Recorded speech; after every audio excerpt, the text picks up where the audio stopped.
السلام علیکم ناظرین اکرام، امید کرتا ہوں کہ آپ صحت اور ایمان کی بہترین حالت میں ہوں گے۔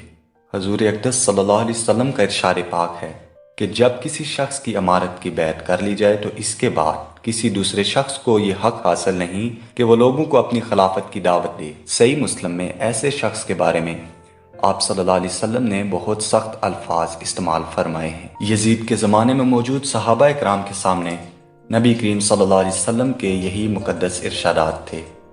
واقعہ کربلا کیوں پیش آیا اور اس کی کیا وجوہات تھیں؟ حضرت امام حسین کے ساتھ کوفہ کے لوگوں نے کیا سلوک کیا؟ مسلم بن عقیل کون تھے؟ یہ کوفہ کیوں گئے؟ اور کوفہ کے لوگوں کا ان کے ساتھ کیا سلوک تھا؟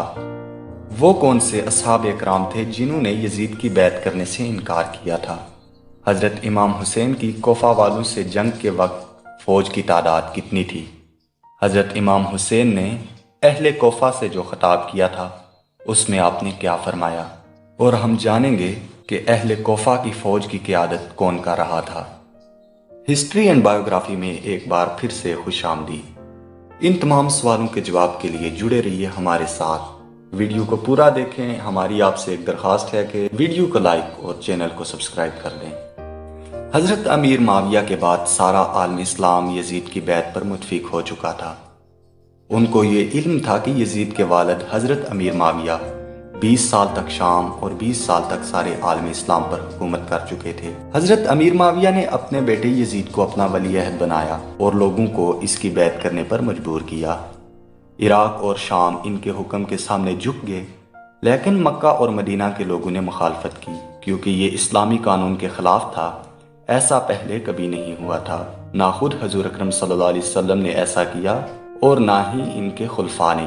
اس صورتحال میں خلیفہ کا انتخاب ہونا چاہیے تھا، لیکن حضرت امیر معاویہ خلافت کو اپنے خاندان میں رکھنا چاہتے تھے اور اپنے بیٹے یزید کو اپنا ولی عہد مقرر کرنا چاہتے تھے۔ یوں خلافت بادشاہت میں تبدیل ہو چکی تھی۔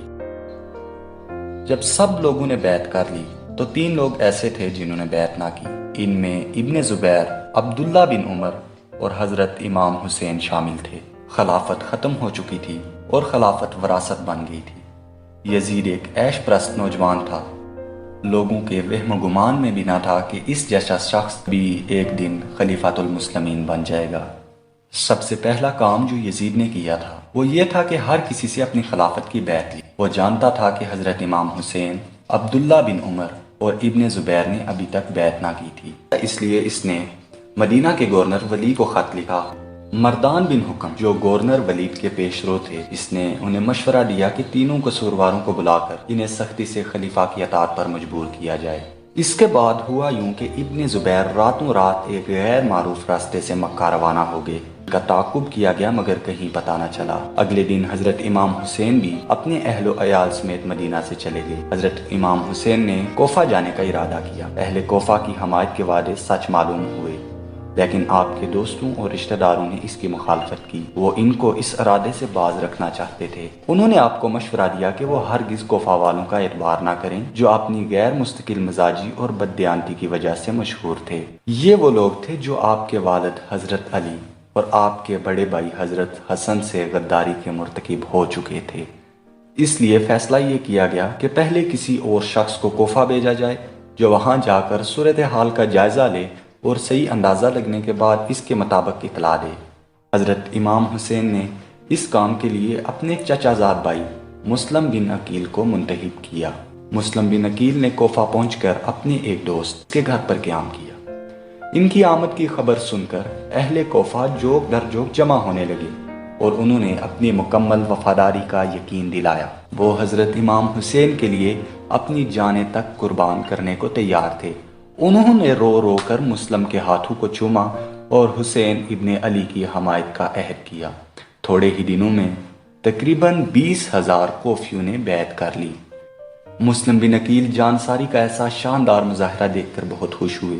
اب اہل کوفہ کی وفاداری کو شبہ کی نظروں سے دیکھنے کی کوئی گنجائش نہ تھی، لہٰذا آپ نے حضرت امام حسین کو اپنے ایک خاص ایلچی حضرت عباس کے ہاتھ ایک خط ارسال کیا اور آپ کو بلا تاخیر چلے آنے کی دعوت دی، کیونکہ حالات بالکل آپ کے حق میں تھے۔ لیکن آگے کیا ہوا؟ کوفیوں نے غداری کی۔ حضرت امام حسین راستے میں چلتے ہوئے جب کربلا کے مقام پر پہنچے تو انہیں کوفیوں کی غداری کے بارے میں معلوم ہوا۔ حضرت امام حسین نے لشکر کثیر کے مقابلے میں اپنی فوج کو ترتیب دینا شروع کر لیا۔ آپ کی فوج 72 افراد پر مشتمل تھی، 32 گھوڑے اور 40 پیدل۔ آپ نے علم اپنے بھائی عباس رضی اللہ تعالیٰ عنہ کو دیا اور جنگ شروع ہونے سے پہلے آپ نے ایک دفعہ پھر دشمن سے اپیل کی، یا تو واپس لوٹ جانے دیا جائے یا یزید کے پاس لے جایا جائے۔ آپ نے کوفہ کے لوگوں کو مخاطب کرتے ہوئے فرمایا، اے کوفہ کے لوگوں، میری بات سنو، جلدی نہ کرو، مجھے موقع دو کہ تمہیں راہ راست پر لا سکوں۔ تم میرے آنے کی وجہ بخوبی جانتے ہو، اور اگر اب تم مجھ سے انصاف کرو گے تو یہ تمہاری خوش بختی ہوگی، اور اگر تم ایسا کرنے کو تیار نہیں تو تمہاری مرضی، تم سب مل کر مجھ سے جنگ کرو اور جو برتاؤ مجھ سے کرنا چاہتے ہو کر ڈالو۔ اللہ میرا سازگار ہے اور وہی نیک بندوں کی مدد کرتا ہے۔ سرکار دو عالم صلی اللہ علیہ وسلم کے نواسے کی یہ تقریر سن کر آپ کی بہنوں اور بیٹیوں کی چیخیں نکل گئیں۔ جب حضرت امام حسین نے سنا تو حضرت عباس سے کہا کہ ان کو چپ کرائیں، میری عمر کی قسم ابھی انہیں بہت رونا ہے۔ اور پھر کوفیوں سے مخاطب ہو کر کہا، لوگو، اس خون کو دیکھو جو میری رگوں میں دوڑ رہا ہے، کیا تمہیں زیب دیتا ہے کہ تم مجھے قتل کر ڈالو؟ میں تمہارے نبی کا نواسا نہیں ہوں کیا تمہیں رسول اللہ صلی اللہ علیہ وسلم کا وہ قول یاد نہیں جو انہوں نے میرے اور میرے بھائی کے متعلق فرمایا تھا کہ یہ دونوں جنت کے نوجوانوں کے سردار ہوں گے؟ میرا یہ بیان سچا ہے کیونکہ میں نے آج تک جھوٹ نہیں بولا۔ تو کیا تمہارے لیے یہ واجب ہے کہ میرے خلاف تلوار بے نیام کرو؟ کیا کوئی بات بھی تمہیں میرا خون بہانے سے باز نہیں رکھ سکتی؟ لیکن یہ سب کچھ بیکار ثابت ہوا۔ کوفیوں کی قیادت جس شخص کے ہاتھ میں تھی اس کا نام سمر تھا۔ سمر اور اس کے ساتھی لڑائی پر تلے ہوئے تھے۔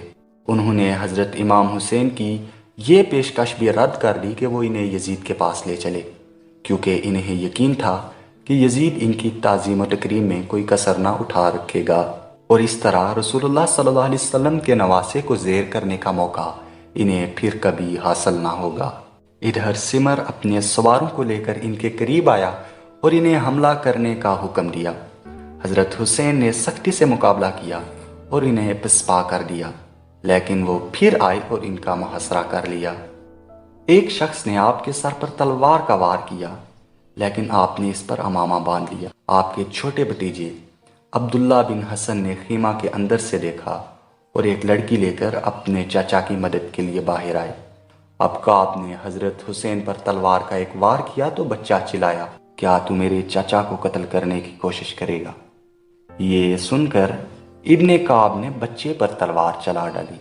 عبداللہ بن حسن نے تلوار کا وہ وار اپنے بازو پر روکا، بازو کٹ گئی اور حضرت حسین نے انہیں گود میں اٹھا لیا اور اللہ تعالیٰ سے ان لوگوں کے لیے تباہی کی دعا مانگی جنہوں نے مدینہ سے بلا کر دھوکہ دیا۔ اہل کوفہ میں آپ کے ساتھ تلوار سے لڑنے کی ہمت باقی نہ تھی۔ جب سمر نے یہ دیکھا تو اس نے اپنے تیر اندازوں کو تیر چلانے کا حکم دیا اور اپنے ساتھیوں کو اس تاخیر کی ملامت کی، چنانچہ چاروں طرف سے آپ پر حملہ کر دیا گیا۔ زرنا بن شریک نے تیزی سے آپ کے بائیں بازو پر تلوار ماری، آپ لڑکھڑائے اور دشمن تیروں سے ڈرتے ہوئے پیچھے کی طرف ہٹ گئے، لیکن ایک ملعون سنان بن انس نے آگے بڑھ کر آپ کو نیزہ مارا اور آپ زمین پر گر گئے۔ اب ایک اور ملعون جس کا نام ہولی بنی یزید تھا آگے بڑھا کہ آپ کا سر تن سے جدا کر دے، لیکن اس کو ہمت نہ پڑی۔ یہ دیکھ کر سنان بن انس چلایا اور خود گھوڑے سے اتر کر آپ کا سر مبارک کاٹ ڈالا۔ تاریخ اسلام میں یہ دن 10 محرم الحرام سن 61 ہجری میں پیش آیا۔ حضرت امام حسین کی شہادت میں یزید کا کردار کیا تھا یہ ہم آپ کو بتائیں گے، لیکن ہسٹری اینڈ بایوگرافی کی اگلی ویڈیو میں۔ تب تک کے لیے جڑے رہیے ہمارے ساتھ۔ اللہ نگہبان۔